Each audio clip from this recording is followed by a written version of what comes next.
are endowed by our Creator with rights to life, liberty, and the pursuit of happiness, which nobody, no person, no group, no political party, not even our government, can take away from us. Hitler had a dream that his big business should dominate the world. He called his dream the New Order. We've already amended the Constitution dozens of times. Let's throw it away for a master plan run by a master state. Morgan is the largest group. Then there is the strong Kuhn-Loeb group, the Mellon interests, which have Westinghouse, DuPont with General Motors, and then there is Rockefeller, and 3 other groups, making up a grand total of some $82 billion assets in 1945. 8 groups control the American economy, not only because of their concentration of wealth, but through their strategic ownership of basic industries. In spite of war, these companies operate internationally through subsidiaries, stock participation, and cartel agreements with various other companies. Have you ever heard of the Bilderberg Group? No. No, never. Have you ever heard of the Bilderberg Group? Nope. No, I haven't. No, I haven't heard of that. I don't know too much about that Bilderberg thing. Have you guys ever heard about a group called the Bilderberg Group? Nope. Yeah, for the most part. I have not. Sounds kind of familiar, but I couldn't tell you what it was. No, never heard of them. Have you ever heard of a group called the Bilderberg Group? No, I haven't. The Build-A-Bird? Build-A-Bird? Bilderberg with a G, yeah. No. Built like an iceberg? No, not quite. Well, what would you say if I told you it's a group of about 120 people on average who meet once a year? These are politicians, heads of media, military men, heads of finance. They meet once a year in secret, behind closed doors, discussing foreign policy. What would you think? What would I think? Yeah. Do you think that's a good thing, a bad thing? Do you agree with it, disagree? Is there anything wrong with some of the most powerful and influential people in the world meeting behind closed doors and discussing things in secret? Not really, no. It's a smart thing to get as many brains in a room as you can to discuss things, and if you're going to have open and honest dialogue, sometimes that information should be kept within the room. If they're going to make good and careful decisions on political initiatives, they need to be able to meet with the brightest minds in the country, and I don't think necessarily that we need to be inside that meeting. I just tend not to recognize their power and just to pretend they don't exist, because for all intents and purposes they don't in my world. No matter how much harm they do or how much good they think they do, I really couldn't care less. In the spring of 1954, Joseph Redinger, a Polish political advisor and founder of the European movement that would lead to the founding of the European Union, started the Bilderberg Group, an informal and off-the-record conference for political and business elites from European and Western nations. With the help of Prince Bernhard of the Netherlands, along with other powerful politicians and businessmen, they organized the first annual Bilderberg meeting at the Hotel de Bilderberg in Oosterbeek, Netherlands. The Prince, a former executive for IG Farben and a former Nazi SS party member before the war, was also an influential executive in the oil industry, working for Royal Dutch Petroleum. As a member of the Dutch royal family and the father of the current matriarch and fellow Bilderberger Queen Beatrix, Bernhard was a very powerful and influential member of the European community. The original stated goals of the Bilderberg Group were to bring together the leaders of business, finance, and politicians from Europe and Western nations in a forum that would allow for candid and frank discussions of international issues without the fear of being quoted or recorded. Thus, the meetings are held in secret and are by invitation only. For almost 60 years, the Bilderberg Group has been meeting behind closed doors in luxury hotels around the world to discuss in secret their plan for global control of world events and markets. Over the years, their members have included heads of state, politicians, business executives, media moguls, global financiers, military leaders, intelligence agencies, and many other powerful organizations and individuals whose reach extends to every corner of the world. Some notable members have included the Rothschild banking family, Queen Beatrix of the Netherlands, Prince Philip and Prince Charles of the British royal family, international financier David Rockefeller, and former Secretary of State Henry Kissinger. The members of the Bilderberg Group have such an influence over the media that until recent years, their name and existence has been quietly kept from the general public through a veritable media blackout. With the advent of new social media tools and advances in technology, the independent media has been exposing these annual meetings on an increasing scale. We have reached the turning point. The Bilderberg Group is now finding it almost impossible to stay out of the spotlight and hide their powerful cabal from the public.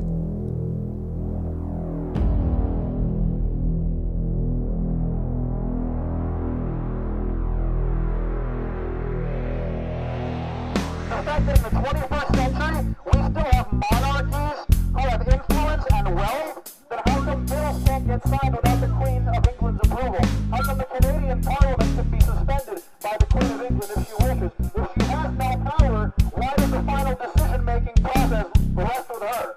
We can talk about the 99%, but it's really the 99.99999%, because the people that are in here, they're not 1 out of 100, they're not 1 out of 1,000, they're not 1 out of 10,000, 100,000, they're more like 1 out of 1,000,000 or 10 million, or beyond that, okay? Billionaire club. That's right. It's the billionaire and trillionaire club, and you and I, we're not in it, we're not ever going to be in it, so we got to hold their feet to the fire.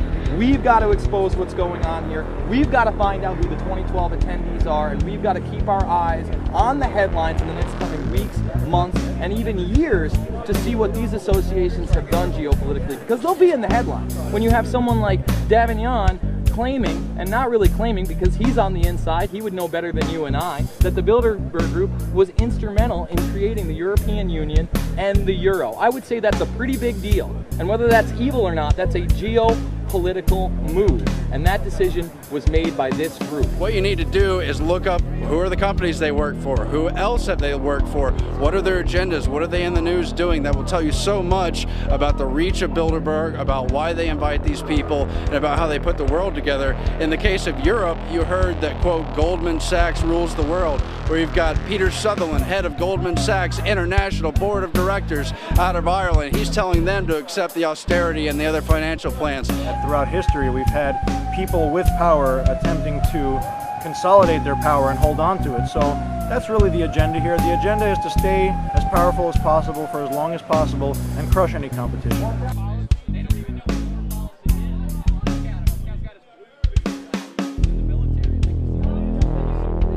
Warning, criminal globalist ahead. FBI! Oh!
Got some backup coming in. Slow down, officer. Slow down. Let's see your ID. Let's see your ID, liquor. And when you're cleaning the trail, when the dollar crashes, when the deployment list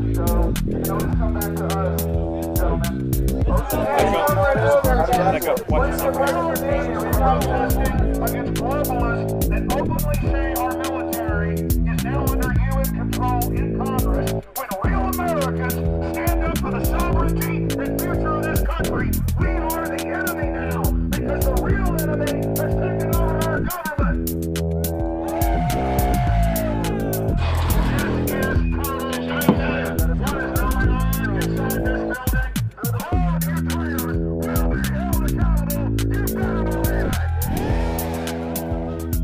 In recent years, the lack of coverage from the mainstream media on the Bilderberg Group has been a problem as far as raising awareness about these conferences. However, 2012 is a major turning point for the Bilderberg Group, as the independent media have been here providing the coverage that's been lacking from the mainstream. Where's Fox News been for the last 15 years? CNN for the last 20 years? Why does Sean Hannity ridicule anybody that calls in and asks about the significance of the Bilderberg Group? Obviously, they're on the payroll. When people say that, quote, they control the media, they're talking about the secret establishment. I'm just here to cover the Bilderberg conference and try to do what the mainstream media is lacking. It's not fair to say that there's no coverage of Bilderberg, because even some of the Bilderberg-owned outlets in the mainstream media have covered it, but it's been so far and few between that I think it's important for us as people, as citizens, and as journalists, as professionals, to come down here ourselves and investigate it. I'm definitely down here just to protest the real 1% that's meeting here at the Westfields Marriott behind closed doors. We're not seeing any major media out here. Where's CNN? Where's the mainstream media? Where's Fox, MSNBC? Any of these stations, they are not here. The mainstream media is owned by these people. There's only a handful of what you call mainstream media covering this, because this isn't supposed to exist. Our media, until just about 5 years ago, said that Bilderberg did not even exist. It's been definitely incredible seeing so many people come all over the world just to participate in bringing awareness to the Bilderberg Group. It's by far the largest Bilderberg protest that I have ever seen. A lot of alternative media, a lot of attention being brought to the Bilderbergers. The mainstream media is failing, but the alternative people's media is becoming the mainstream media, and we're proving that by covering Bilderberg. We want to make sure that we can get documentation of the attendees, just to have confirmation of who is in attendance. Once you know, you can absolutely confirm who is in attendance. You can have a better feel for what are some of the things that are going to be discussed. The Bilderberg Group was founded by Nazis after World War II with their European cohorts in the United States to try to bring in a one-world government. These people are terrorists, 110%. The government has been usurped and completely hijacked. The United States flag is not hanging upside down in distress. The flag was taken a long time ago. The Washington Post was here this morning. They've known about it since the very beginning, because their founders, Katharine Graham and now her son, Donald Graham, come every single year without fail. They're not talking about it. We have to. We will. And people are paying attention to that. And they're starting to trust us. And every day we're getting bigger and bigger. The media moguls here that do participate at the Bilderberg meeting are failing. They're not successful at all in any way, shape, or form. Their businesses, their whole enterprises are failing. And what you see is people rising up.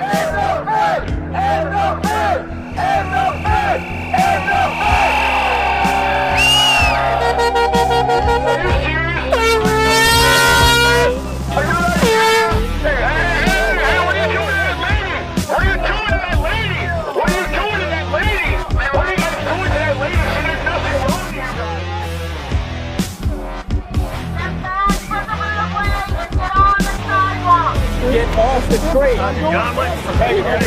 What the fuck? Hey, what are you guys doing?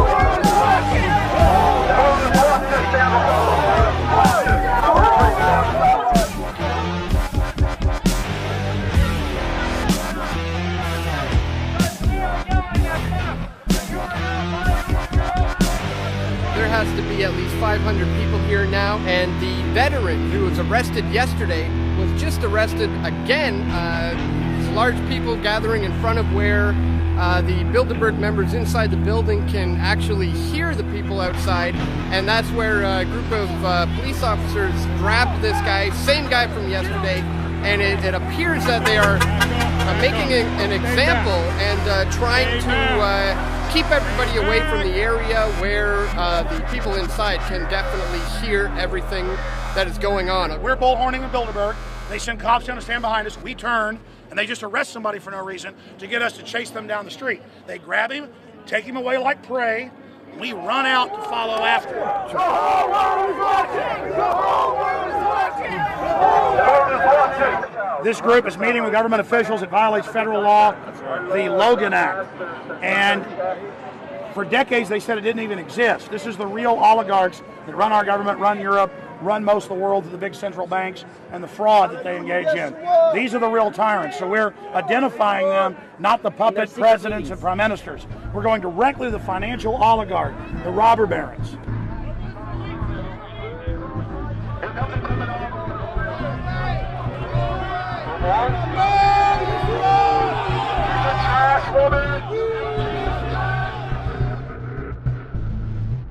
In 2008, it was revealed that the Canadian government, under the leadership of Bilderberg member Stephen Harper, would be buying $25 billion worth of mortgage pools through the Canada Mortgage and Housing Corporation.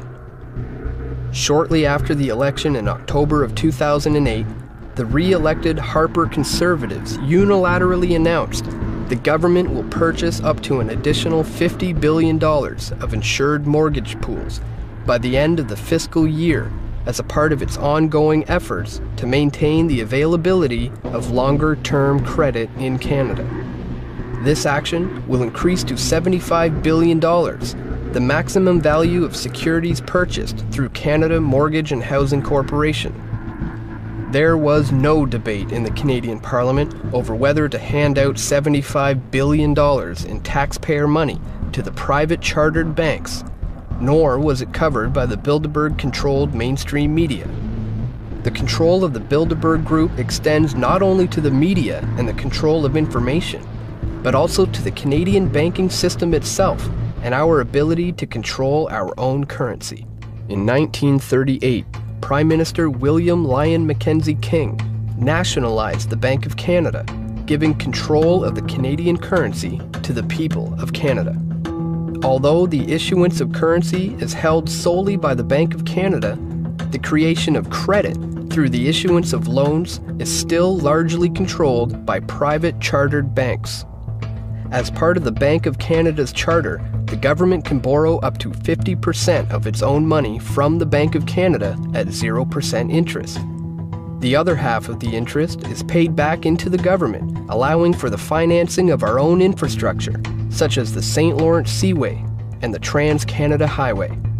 Because of Bilderberg member Paul Martin, Canada now borrows its money from the private chartered banks at the going interest rate, effectively handing over the usury and interest to private corporations. Prior to Prime Minister Brian Mulroney, all banks had to hold an 8% reserve, meaning they could lend out the same money 12.5 times through credit and loans. Mulroney dropped this to a 0% reserve, allowing private banks to loan as much money as they want, simply by entering a new line on a ledger. Currently, the Bank of Canada is only responsible for 5% of the actual debt created in the form of currency. The private chartered banks, such as Royal Bank of Canada and TD Bank, own the remaining 95% of all debt. Think of how much control this amounts to when you consider all of the digital payment and loan options used today, such as credit cards, debit cards, internet payments, RFID chips, smartphone purchases, and even biometric identification, which is now used in India for bank withdrawals. Very few people use real currency, and the trend is turning to an increasing reliance on digital and computer technologies, of which are largely controlled by members of the Bilderberg Group. Members of the Bilderberg Group who are involved in the Canadian banking system include President and CEO of Royal Bank of Canada, Gordon Nixon, President and CEO of TD Bank Financial Group, Edmund Clark, Deputy Chair of TD Bank Financial Group and former Canadian Ambassador to the United States, Frank McKenna, Former Minister of Finance and Director of Manulife Financial, Michael Wilson. Managing Director of Credit Suisse Securities, Ronald S. Lloyd.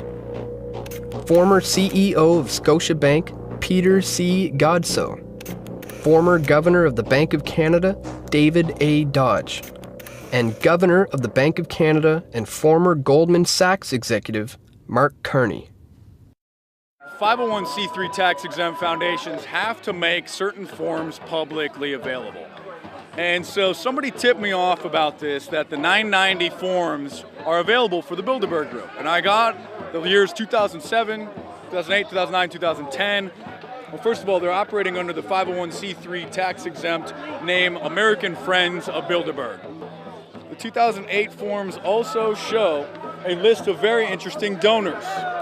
Henry Kissinger, $20,000. David Rockefeller, $50,000. Freeport McMorman Foundation, 10 grand. Microsoft, $75,000. Peter Thiel from PayPal, $75,000. Goldman Sachs, $25,000. The Washington Post, $25,000. So of course the Washington Post is going to be reluctant to report on them when they are literally funding them, and I have the proof in my hand.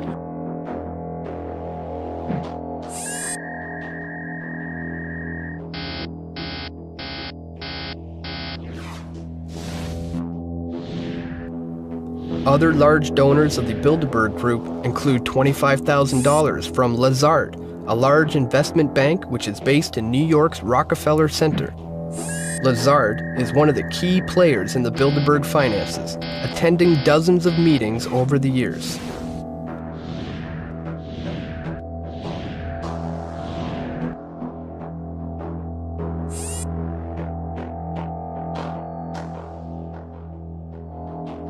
Another large donor and regular attendee to Bilderberg is co-founder of Kohlberg, Kravis, Robertson Company, Henry Kravis.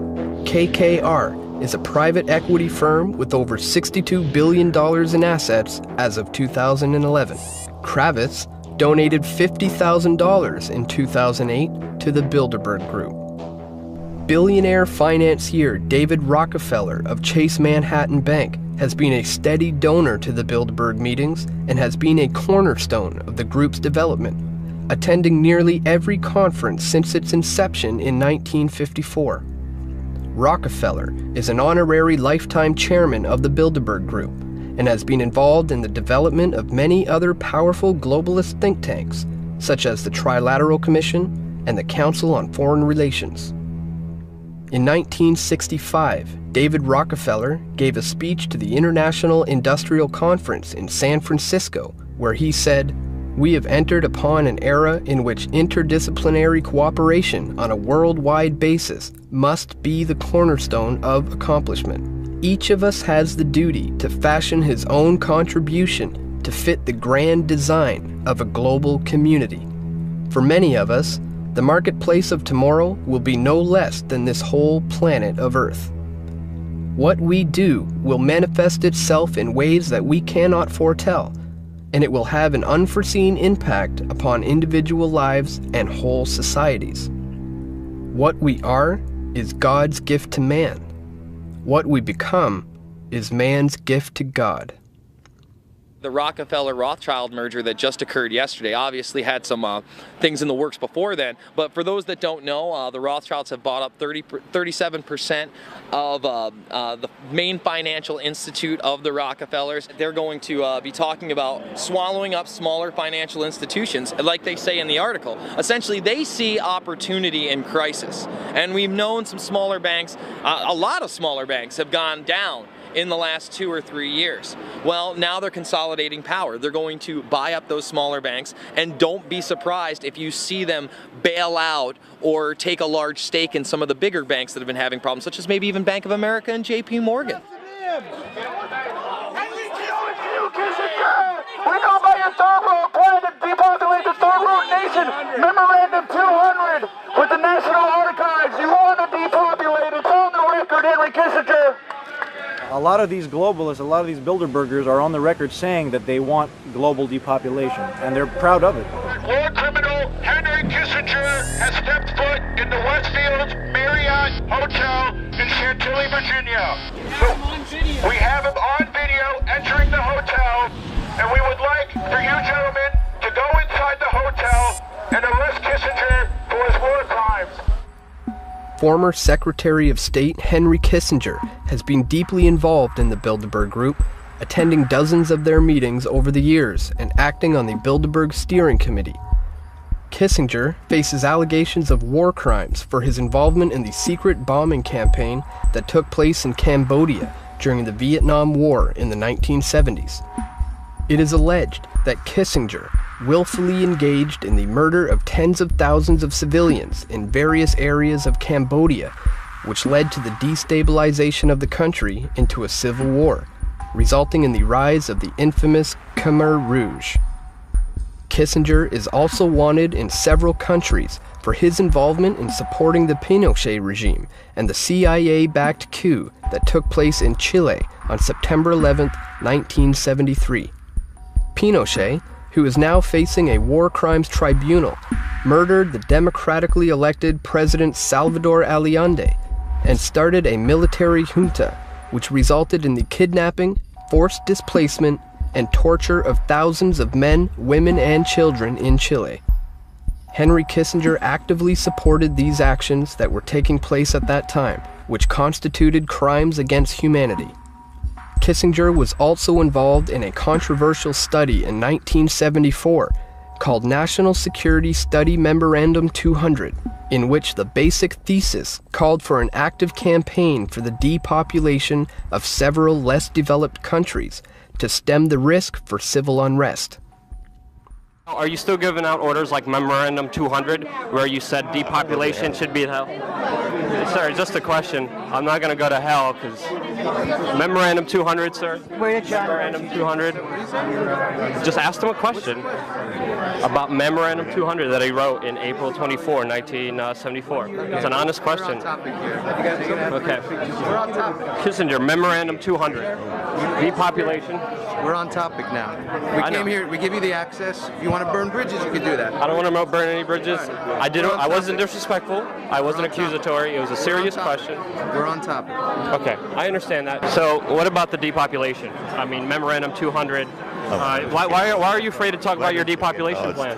Why don't you get lost? Why should I get lost? It's serious. Sick person. Sick person? How am I sick? You're the one committing. I hope it's the beginning of a whole new epoch of greater and greater coverage. At the same time, we're in danger because of their designs on the internet. This could also be the high watermark. It really depends on who stands their ground and what the fight will be. Because, of course, we've just broke last week.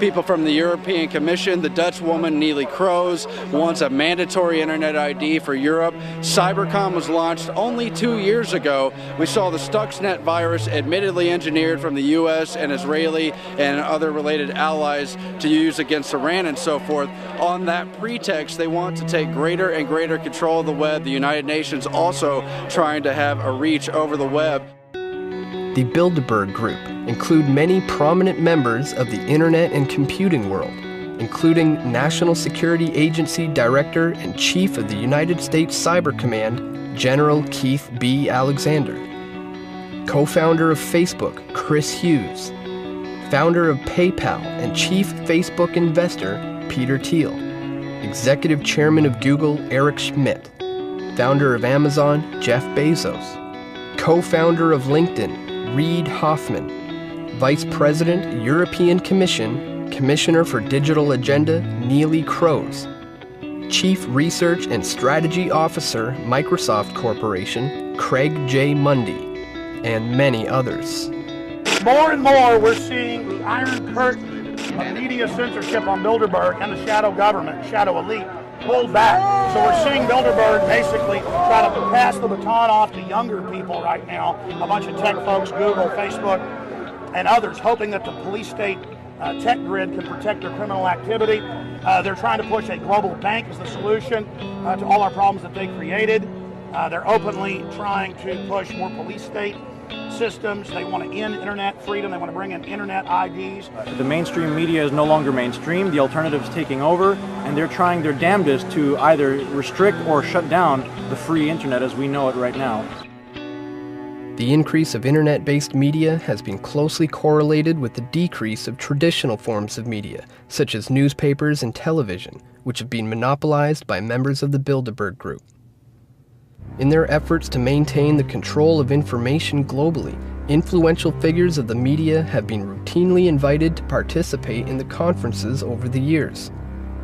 Peter Mansbridge of CBC's The National attended the meeting in 2010 and has maintained their strict rules for secrecy ever since.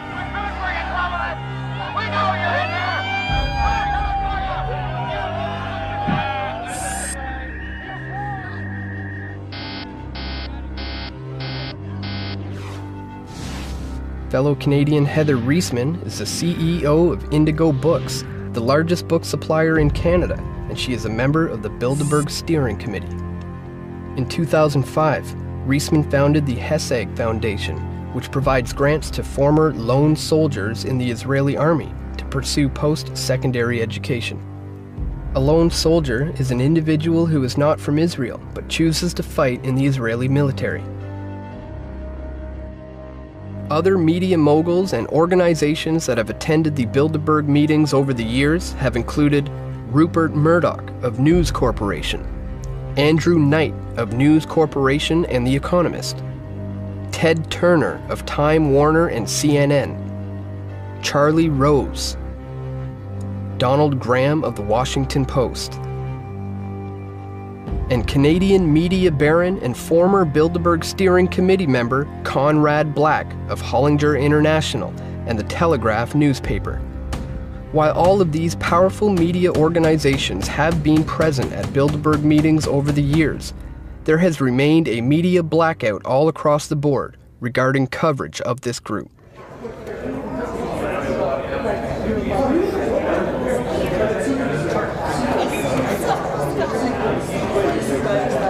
Hi. Hi. I was just wondering what your opinions were. You talk a little bit about it in the book of the influence of the Bilderberg Group on the mainstream media, or on just the influence. The individuals are influential, but their influence isn't magnified by Bilderberg. I went for 20 years. Mm-hmm. It's just a talking shop, and they're almost always wrong, by the way. They didn't see the end of the Cold War coming. They didn't see the economic crisis coming. They're very interesting meetings. They're very interesting people, but they're not coherent. They aren't a group that meets other than for 3 days a year, and the composition of them changes all the time, except for about 30 of us who are on the steering committee. And how come? Don't buy into these conspiracy theories. It's rubbish. All they do is talk to each other. I was on that conference circuit for 20 years, the Trilateral Commission, and I went to all of them. And look, it was fine while it lasted, but I'm getting too old for that. I'm getting tired. But, okay. You know. All right. Thank you very much. Okay. Thanks. Right. But there's no conspiracy in any of them. No. No, there's just a bunch of people. How come you never hear about it in the media? Like, I only read about it in your book. They don't allow the media in. No.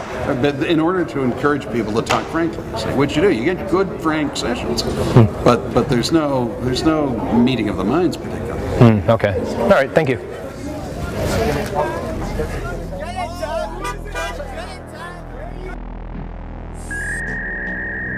Fellow Hollinger International Board of Directors member Marie-Josée Kravis has made significant inroads since being invited to Bilderberg by Conrad Black in 1989. Marie-Josée is the wife of Bilderberg member Henry Kravis and has been a member of the Bilderberg Steering Committee for over 22 years. At the trial of the now-defunct media baron Conrad Black, Marie-Josée Kravis testified against him, providing evidence for the prosecution. Other prominent Canadians who have attended the Bilderberg conferences include former Prime Minister of Canada Lester B. Pearson, Pierre Elliott Trudeau, Jean Chrétien, Paul Martin, and Stephen Harper. Many other influential Canadian politicians and business leaders have also attended the secret meetings, including former NDP leader Bob Rae, former Liberal Party leaders Stéphane Dion and Michael Ignatieff, former Premier of Ontario Mike Harris, former Premier of New Brunswick Bernard Lord, former Premier of British Columbia Gordon Campbell, the Premier of Alberta, Alison Redford, the Chief of Staff for Prime Minister Stephen Harper, Nigel S. Wright, and Power Corporation of Canada CEO Paul Desmarais Sr. In fact, nearly every Canadian Prime Minister back to Pierre Elliott Trudeau has worked for Power Corp. I attended one Bilderberg meeting. I'm not sure they ever invited me back, but just to make sure, I've also gone to a Maple Leaf hockey game. That doesn't mean I'm a Maple Leaf fan. I believe that there is an opportunity now, with the G20 having been called, for the first time, for us to put together a global steering committee of all of the great powers of the world. If I was asked what is the single most important thing that can be done to get us out of this mess, it is going to be to recognize now that we are one common humanity, divided perhaps into economic entities called countries. The time has come for us to work together. In 1996, you were at a Bilderberg meeting, and also there was Jean Chrétien and Paul Martin. I don't know if I was at that meeting. I've only been to a few of them, but Bilderberg and Tralala are not really think tanks. They simply individuals who get together who are from business, the political world, the media, others, and discuss ideas, and they influence each other through that. Shortly after Dan and Steve got back from the Bilderberg meeting in Chantilly, I decided to file some Access to Information Act requests for information on both Alison Redford, the Premier of Alberta, and for Nigel S. Wright, who is the Chief of Staff for Prime Minister Stephen Harper. I received 2 notices. One was for Nigel S. Wright, and it actually revealed very little. They just said that they didn't have any record of him having attended the Bilderberg meeting in Chantilly, even though he was on the official attendees list. In 2011, the Harper government decided to amend the Access to Information Act and privacy request forms, making it so that anybody that was on the Prime Minister's cabinet was exempt from releasing any personal information. In the case of Alison Redford, the Premier of Alberta, I did receive actually quite a big disclosure from their Executive Council office in Alberta. 31 pages were disclosed to me just the other day. All sorts of different pages have notices to destroy these emails, do not release this information to the public, do not release any information about your travel itinerary prior to attending the meeting. But a lot of the stuff is redacted. A lot of this information is redacted out. That's cited under different sections of the Privacy Protection Act, which goes hand in hand with the Access to Information Act request. So any other information that was in there about other people has been redacted out. There's also a page in here that describes the nature of the meetings off the record. Fruitful discussions are enhanced by an atmosphere of mutual trust in which participants can express themselves freely. All discussions are therefore private and off the record. The press is excluded from the meetings. A list of participants will be released to the press on the eve of the conference. There's nothing to hide. If you're doing good things, you don't have anything to hide. There's only something to hide if you don't want people hearing what you're saying. That's the only reason to say it off the record, is that you wouldn't want to be quoted on something that could be damaging to your career. The very word secrecy is repugnant in a free and open society. And we are, as a people, inherently and historically opposed to secret societies, to secret oaths, and to secret proceedings. We decided long ago that the dangers of excessive and unwarranted concealment of pertinent facts far outweighed the dangers which are cited to justify it. And there is very grave danger that an announced need for increased security will be seized upon by those anxious to expand its meaning to the very limits of official censorship and concealment. How do you feel about secrecy in government? Scary thing. I mean, it's secret, so I don't really know much about it. I can understand if the secrecy is for national security, but, you know, secrecy and covering up, you know, financial documents and things like that. I think as taxpayers, you know, we have the right to know what's going on in our government. I think secrecy is pretty inherent in the Canadian government, for sure, and in all government. I wish it wasn't that way. I wish government was completely democratic, which would mean that we would be a part of it, but seeing as like we have representatives in this house deciding on issues for us, secrecy kind of just comes with that. I honestly don't think it's a good idea for anybody to be secret. I don't think anything should be secret. I think if anything needs to be said, it needs to be said in front of the people here that can hear it. We elect people to govern us in a democratic way, and when those people fall, prey to, individuals that have money or, have leverage on them, it's no different than a dictatorship. When you have like government officials and then you have financiers and like heads of like banks meeting behind closed doors, that's already against the law. So there's a lot of things happening that I think the people need to wake up to and actually come out and stand against it. It's the job of you guys to get out there and inform the real people that need to know what's really going on, because we have really no idea. And without you guys, we wouldn't be around to know, so. The more independent media that covers events like this, or like anything, gives a more unbiased opinion, considering how slanted our current media is. It doesn't have to be a, massive media tycoon that's controlling what's being said anymore, the average person can do it, right? Which is, that's an amazing feat. We didn't have that 50 years ago. We didn't have that at all. It's time to get it out there. We should at least know. Technology is a double-edged sword, and with the use of social media and live streaming, the independent media is now shining a bright light on the shadows of the Bilderberg Group. Almost everybody here has a camera. They're all doing live streaming. They're all, interviewing people. I mean, there is just everywhere from, really big names with big websites to just people doing their own little thing. And it's crazy. I mean, everybody has a camera this year. We live in the time of intelligence, of technology, of instant information. And more these people are realizing that, and they're going to realize that today with the hundreds of people that are surrounding the Marriott Hotel where Bilderberg 2012 is being held. What do you think about, the independent media's these days ability to use social media and live streaming at these kinds of events? It's amazing, and it shows you how many people that are getting aware and politically aware to this. Everyone's becoming the independent media because of the double-edged sword that is social media. It's also, of course, a spy tool, as everyone knows. They're worried about us. They're worried about you. They're worried about every person out here with a cell phone that's able to broadcast live or put the video online, where in the decades past it would require an entire news crew and an assignment, tens of thousands of dollars worth of equipment. Now we can do it standing out here with a cell phone. So their technology that they're using to bug us, their Orwellian nightmare, Big Brothers or surveillance systems, we're just turning it against them and showing them that we're watching.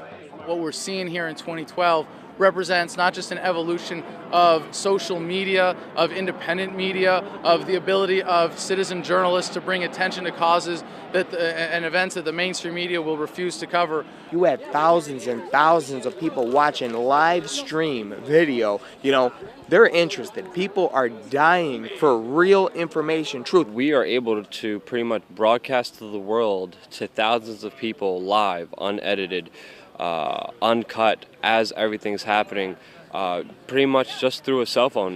We're living in amazing times. The technology is advancing. It's like more than it's a protest. It's almost an independent media summit. There are at least 20 cameras here, live streaming, not all like with some central hub. No, 20 independent media outlets, 20 individuals doing separate live streams. We are making a difference. We are forcing the mainstream media to cover these events, and they are coming, kicking and screaming, but they are coming.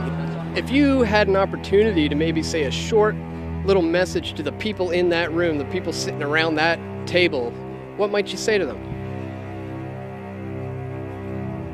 That's a hard question. It's a tough one, I know. It's a tough one. I don't mean to put you on the spot. It is. Second. But if I could say anything to the Bilderbergers is, when you do things in darkness, they will come to the light, and they are. We're here just to shine that light. I don't hate you. I'm not going to spend my energy just to negatively go after you, but I will expose you, and I will talk to you, and I will communicate with you with words to try to make you and the world understand that there's a lot more going on than we actually know, and we deserve to know what's happening. We're human beings. We're just as equal as you, and we're all in this world together. Ladies and gentlemen of the free world, we came out here for one reason and one reason only. We are sick and tired of being controlled. We are sick and tired of the elitists taking advantage of our trust, taking advantage of our apathy, and we will not put up with it anymore! My message to the globalist is the sleeping giant that is humanity is awakening. It's 1776 against their 1984 worldwide. Their system of 1984 against the spirit of liberty. And they will be defeated. And they know it, and they're starting to run scared, and they should be, because information is power. And the truth is setting us free. We know who you are, and we're taking our fate back. We know who you are, and we're going to expose you all the way. So we're not stopping. We're going to be growing in numbers 100 times this in the future. So just wait, we're coming. I'm sure you guys realize, you know, that this is the fate of the planet. You guys are in control. One way or another, people are finding out what's going on. Life is short. We should live it to the fullest and treat people with respect, honesty, dignity, and compassion. And you can change your life at any moment, any time, and just think about the decisions you're making and how they affect people and how they hurt people, and understand there's real consequences for those decisions that you guys have made, that you guys will have to live with for an eternity, pretty much. When Jesus was tempted in the wilderness, Satan said, if you bow down and worship me, I will give you the world. Well, guess what? You've got the world, and we're not going to bow down and worship you. Those filthy deeds that you have done in secret are now being shouted from the housetops. We are on to you.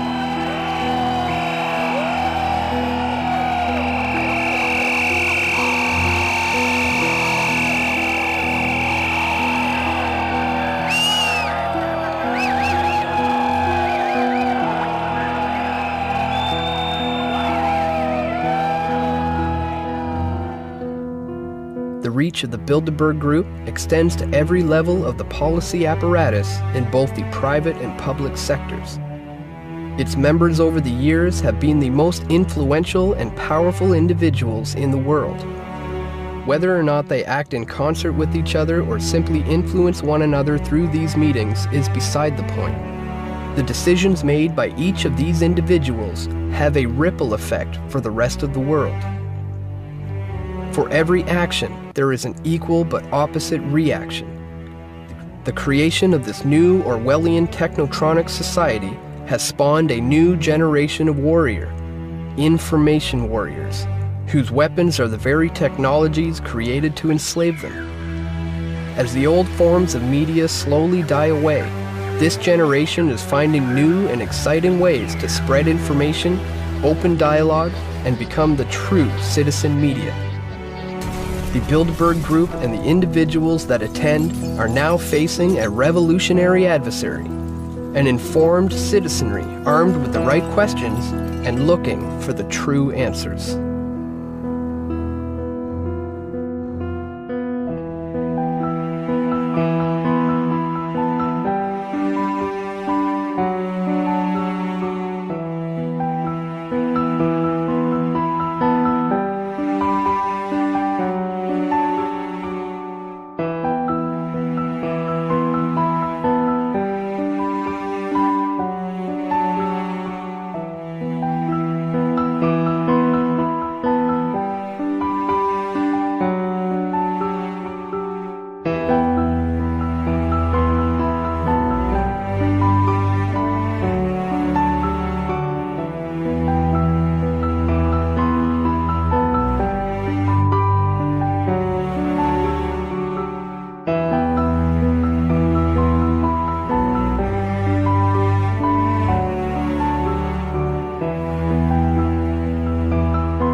until recent years, their name and existence has been quietly kept from the general public through a veritable media blackout.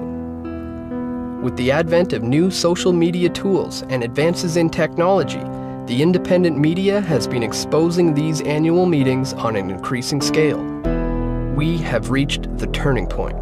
The Bilderberg Group is now finding it almost impossible to stay out of the spotlight and hide their powerful cabal from the public.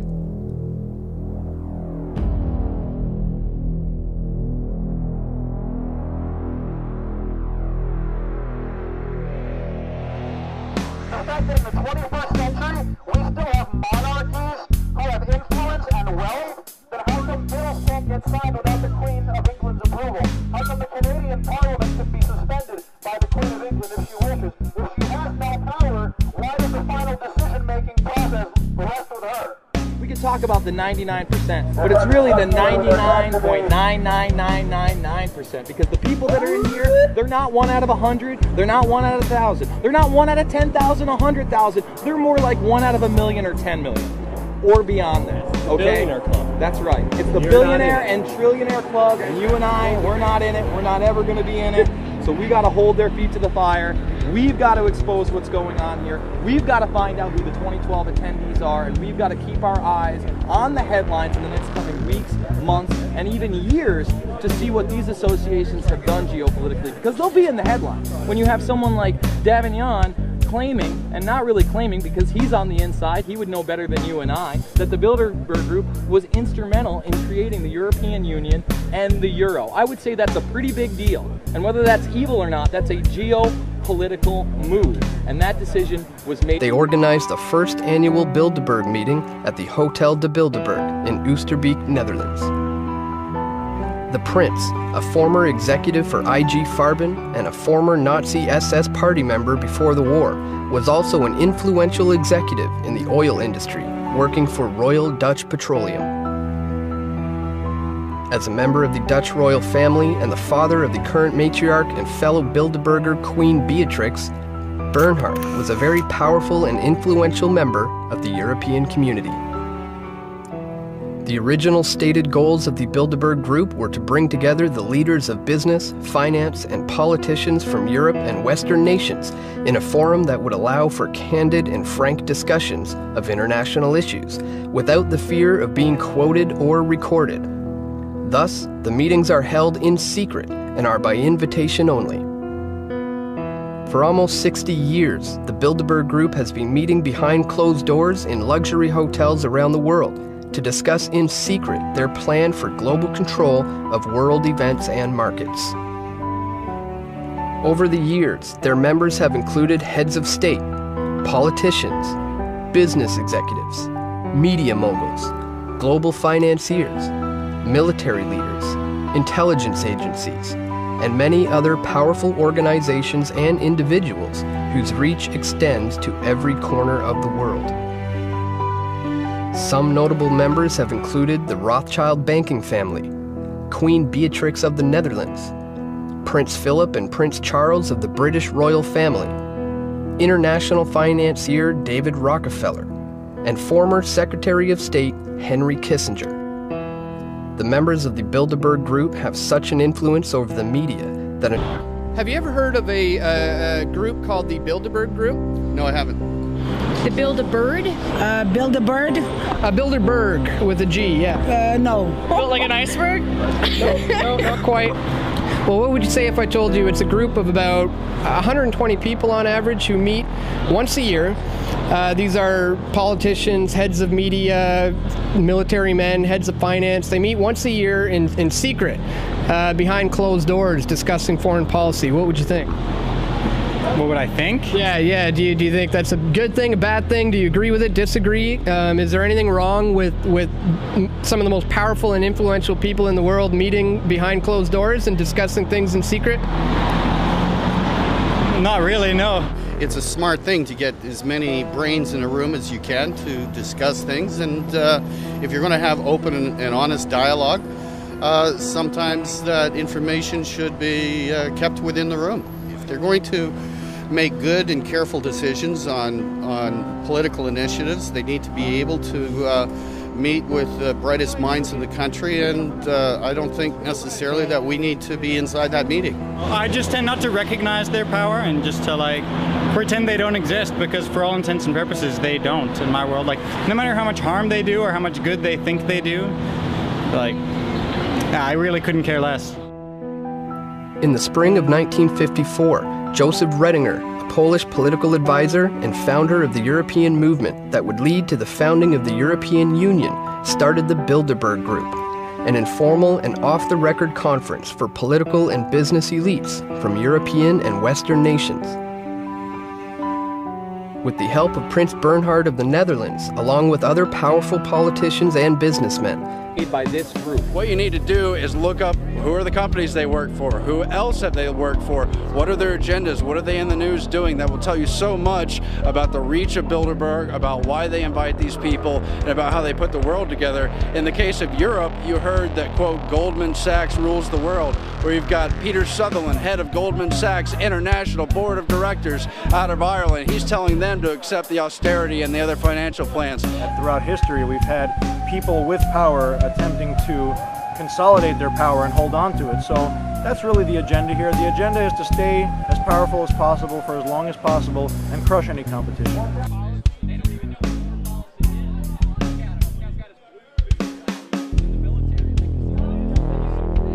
Warning, criminal globalist ahead. FBI!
We are endowed by our Creator with rights to life, liberty, and the pursuit of happiness, which nobody, no person, no group, no political party, not even our government can take away from us. Hitler had a dream that his big business should dominate the world.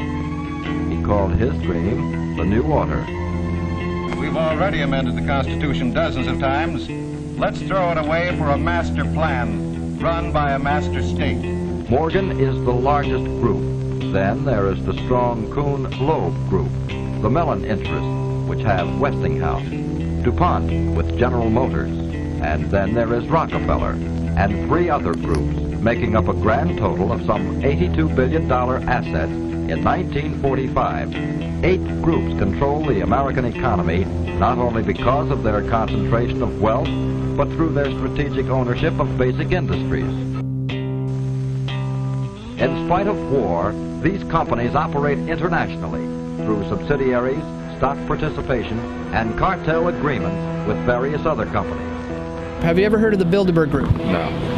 No, never. Have you ever heard of the Bilderberg Group? Nope. No, I haven't. No, I haven't heard of that. I don't know too much about that Bilderberg thing. Have you guys ever heard about a group called the Bilderberg Group? No. Yeah, for the most part. I have not. Sounds kind of familiar, but I couldn't tell you what it was. No, never heard of them.